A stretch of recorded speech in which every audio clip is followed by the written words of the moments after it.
అంటే మీకు డ్యాన్స్ అంటే ఏంటో అర్థమవుతుంటుంది. డ్యాన్స్ అనేది మీకు ఒక సెలబ్రేషన్లా ఫీల్ అవుతుంటారు. అంటే మమ్మల్ని ఎంటర్టైన్ చేయడానికి కాదు, డ్యాన్స్లో మీరు మాకంటే ఎంటర్టైన్ అవుతుంటారు అనిపిస్తుంది. You enjoy your self more అనిపిస్తుంటుంది.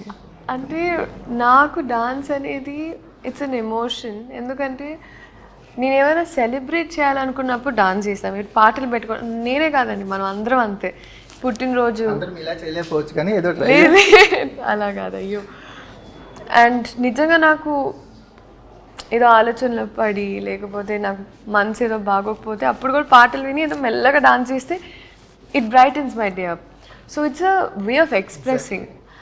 అండ్ కానీ నాకు ఎక్కడో ఒక చోట నాకు అనిపించింది ఉట్టి డాన్స్ డాన్స్ డాన్స్ డాన్స్ అయిపోతుంది కదా. సో కొంచెం అదొక పాజ్ పెట్టి I want to explore in to other things.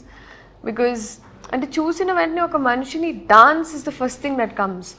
So అది బ్రేక్ చేయాలంటే నేను చాలా తక్కువ మందికి వస్తుంటుంది. మీరు అది ఉంచండి, ఏం కదా. అందరినీ చూడగానే డ్యాన్స్ గుర్తుకు రాదు.